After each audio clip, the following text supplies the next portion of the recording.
নমস্কাৰ বন্ধুসকল, আজি লোকেল মুৰ্গী দেখুৱাবলৈ লৈছোঁ। আপোনাৰ লোকেল মুৰ্গী এইখিনি। লোকেল মুৰ্গী আপোনাৰ বহুতে লোকেল মুৰ্গী বুলি কয়লা পালন কৰি আছে, কাৰণ তেওঁলোকে ঠগ খাইছে। তেওঁলোকক যিবিলাকে দিছে তেওঁলোকক হয়তো কিছুমানে লোকেল মুৰ্গী বুলি কয়লাকে 50% দি দিয়ে। দুইটা লোকেল মুৰ্গী আৰু কয়লা লগাই পেলাই দিয়ে। তো যিবিলাকে মুৰ্গী পালন কৰি আছে তেওঁলোকে হয়তো নাজানিবও পাৰে। সেইটো কাৰণে আজি পিয়ৰ দেশী লোকেল মুৰ্গী আপোনাৰ ওচৰৰ পৰা মই দেখুৱাইছোঁ। সেইকাৰণে ভিডিঅ'টো ওচৰৰ পৰা কৰি লোৱা হৈছে। চাওক, এইবিলাক মোৰ পৰা লৈ যোৱা পোৱালি আজি 2 মাহ 15 দিন হৈছে। এইখিনি ওজন আহিছে, কিছুমান আহিছে আধা কেজি আৰু কিছুমান আহিছে প্ৰায় আধা কেজিৰ পৰা আপোনাৰ 700-800 গ্ৰামলৈ হৈছে 2 মাহ 15 দিনত। যথেষ্ট ভাল আহিছে। তেওঁ আৰু কেইদিনমান পিছত বিক্ৰী কৰা চিন্তা কৰি আছে। তেওঁ বৰ্তমান 100 পোৱালি লৈ যায় পালন কৰিছিলে আৰু তেওঁ ভাল পাইছে বুলি জনাইছে আমাক। আৰু তেওঁ বৰ্তমান বহল ভিত্তিত কৰিব, অলপ সৰহকৈ কৰিম বুলি বৰ্তমান প্ৰচেষ্টা চলাই আছে। ঘৰ বনোৱা আৰম্ভ কৰিছে আৰু লগতে তেওঁ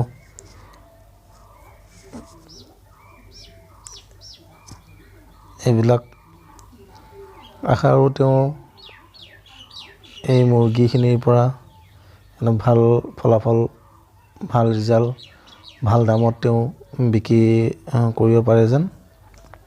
কাৰণ সকলো ঠাইতে মাৰ্কেটৰ ভেলুটো বেলেগ বেলেগ প্ৰতিখন ডিষ্ট্ৰিক্টতে। সেইকাৰণে আশা কৰোঁ তেওঁ ভাল এটা বজাৰ পাওক। চাওক, আপোনালোকেও তেনেকৈ ঠগন নাখাব যে লোকেল মুৰ্গী বুলি আপুনি কয়লাকে নানিব। চাব, বস্তুটো কোৱালিটি চাব যে অৰিজিনেল পোৱালি হয় নে নহয়। কাৰণ বহুতে তেনেকৈ কৰি আছে যে লোকেল মুৰ্গী যদি দিয়ে আপোনাৰ 50টা, যদি আপুনি অৰ্ডাৰ দিয়ে 100, তেনেহ'লে 50টা লোকেল মুৰ্গী দিব আৰু 50টা কয়লাৰ দিব। সেইকাৰণে অলপ সাৱধান। সেইকাৰণে মই ওচৰৰ পৰা দেখুৱাইছোঁ। মোৰ পৰা লৈ গৈছিলে এইখিনি পোৱালি দেৰগাঁৱলৈ। তেওঁ জনামতে 20টা নে 25টা ঢুকালে, বাকী 75টা এনেকৈ আছে।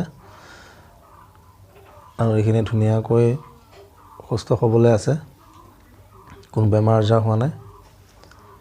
চাওক,